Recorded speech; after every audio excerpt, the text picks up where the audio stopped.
हमीरपुर विधानसभा के निर्दलीय विधायक आशीष शर्मा ने खुद ही मान लिया है कि वह जनता के काम करने के काबिल नहीं है।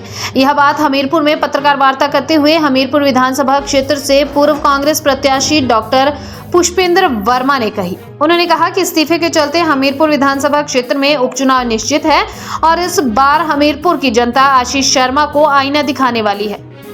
वहीं उन्होंने व्यंग्य करते हुए कहा कि विधायक आशीष शर्मा बार बार भोलेनाथ के साथ की बात करते हैं, लेकिन अब भोलेनाथ मुख्यमंत्री और उनके साथ भी उतने ही हैं जितने किसी अन्य के साथ होते हैं। उन्होंने निर्दलीय विधायक पर लोगों को गुमराह करने के लिए गलत बयानबाजी न करने की सलाह भी दी।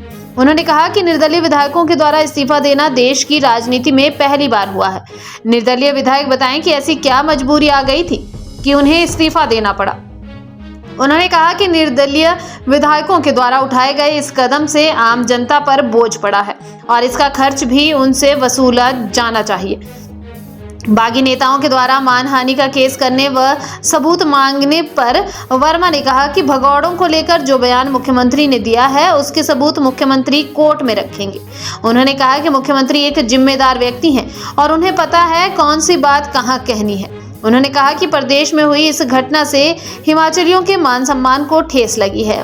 उन्होंने कहा कि आगे जनता के हित के लिए इस्तीफा दिया था तो बगावत के बाद वह सीधे जनता के बीच क्यों नहीं गए, क्यों एक 5 स्टार होटल में रह रहे, हेलीकॉप्टर में घूमते रहे। मुख्यमंत्री के अधिकतर समय शिमला में व्यतीत करने के बयान पर पलटवार करते हुए कांग्रेस नेता डॉक्टर पुष्पेंद्र वर्मा ने कहा कि प्रदेश में मुख्यमंत्री शिमला में रहते हैं, अन्य विधायक भी जब चुनकर जाते हैं तो उन्हें अपने कामकाज को लेकर शिमला में ही रहना पड़ता है।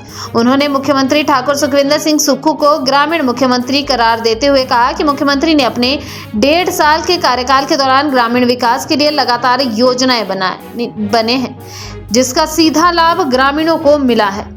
वर्मा ने कहा कि जो भी काम मुख्यमंत्री को बताया जाता था उसे कर दिया जाता था और सिर्फ लोगों को गुमराह करने के लिए बयानबाजियां की जा रही हैं। उन्होंने तंज कसते हुए कहा कि निर्दलीय विधायक शायद भूल गए कि जब गांधी चौक पर मुख्यमंत्री ने इस विधानसभा के क्षेत्र के लिए योजनाओं की घोषणा की थी तो कौन उनके साथ मौजूद थे।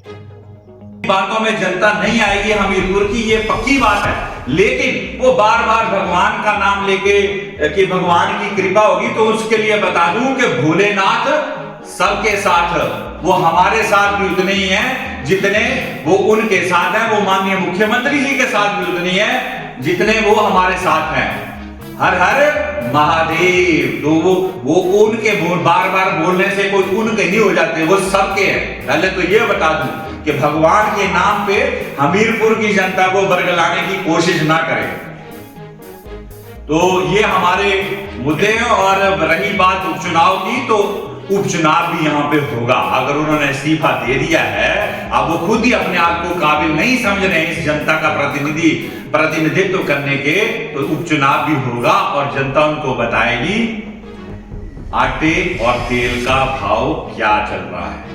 और देखिए, एक और कह रहे थे कि मैंने वहां गसोता महादेव के लिए मैंने जो है वो टूरिज्म के द्वारा जो मैंने पैसे मांगे।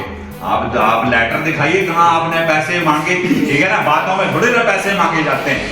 आप लेटर दिखाइए, आपने जो डिमांड करी हो और उन्होंने मना करा हो। आज भी गसोता महादेव में आप जाइए, करोड़ों रुपए का टूरिज्म के द्वारा जो है वहां का सौंदर्यीकरण चल रहा है।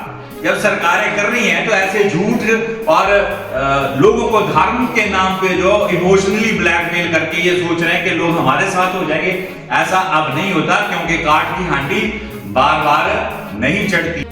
बयान सुन रहे हैं जिसमें वो कह रहे हैं कि जी हमीरपुर के नहीं है, वो तो शिमला के हैं। देखिए, पहले भी यहाँ पे मुख्यमंत्री रहे हैं। एक तहजीब होती है, किस तरह से हमारी संस्कृति है, किस तरह से हम विपक्ष के नेताओं को संबोधित करते हैं। पहले यहां से माननीय मुख्यमंत्री रहे हमारे प्रोफेसर प्रेम कुमार धूमल जी, सारे वरिष्ठ कांग्रेसी नेता यहाँ बैठे हैं, सब इज्जतमान करते हैं और हर तरीके से जो है, हर तरीके से जो इज्जतमान बनती है वो देते हैं। वो सड़कों के मुख्यमंत्री रहे, शांता कुमार जी पानी के मुख्यमंत्री रहे, लेकिन ये बता देता हूं कि माननीय मुख्यमंत्री सुखविंदर सिंह सुक्खू जी गांव के मुख्यमंत्री है, ग्रामीण लोगों के मुख्यमंत्री हैं।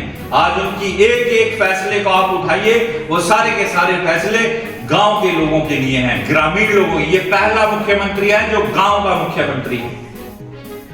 और रही विकास कार्यों की बात, तो मैं सुन रहा था कि कह रहे थे जी हमीरपुर के तो विकास कार्य ही बंद थे। मुझे 8-8 महीने से मिलने का समय नहीं दिया जा रहा था, यही कहा ना निर्दलीय विधायक ने। तो आपको याद दिला दूं कि 4 महीने पहले यहीं आए थे ना, गांधी चौक पे आए थे, आपदा के 12 करोड़ रुपए दिए थे, 12 करोड़ रुपए।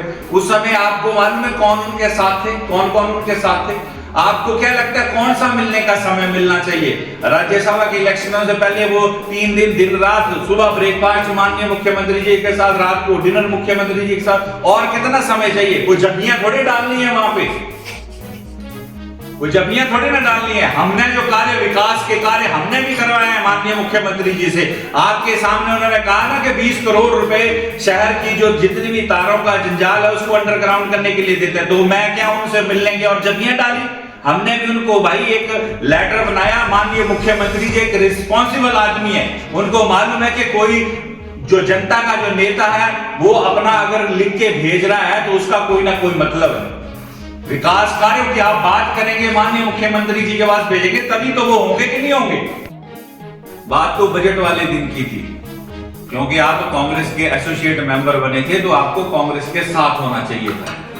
वोट आपने राज्यसभा में किसको दिया? माननीय मुख्यमंत्री जी की आप बयानों को देख लीजिए, मीडिया में चले हुए बयानों को देख लीजिए। उन्होंने स्पष्ट कहा था कि इंडिपेंडेंट तो इंडिपेंडेंट है, उनका हमें कोई दुख नहीं है कि उन्होंने किसको वोट डाला किसको नहीं, उसकी तो बात ही नहीं हो रही।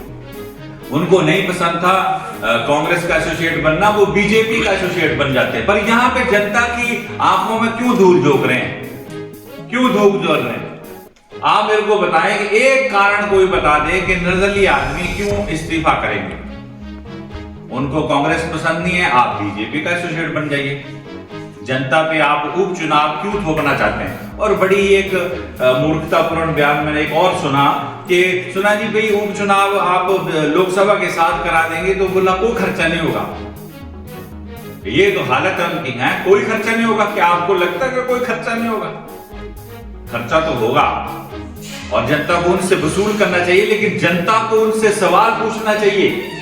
उनसे सवाल पूछना चाहिए कि आपको 5 साल के लिए चुना था, उन्होंने ना बीजेपी को दिया यहां से मैंडेट, ना कांग्रेस को मैंडेट दिया, उन लोगों को दिया। तो ऐसी क्या नौबत आन पड़ी कि आज वो इस्तीफा भी देना चाह रहे हैं, ऊपर से चुनाव फिर लड़ना चाह रहे हैं? क्यों?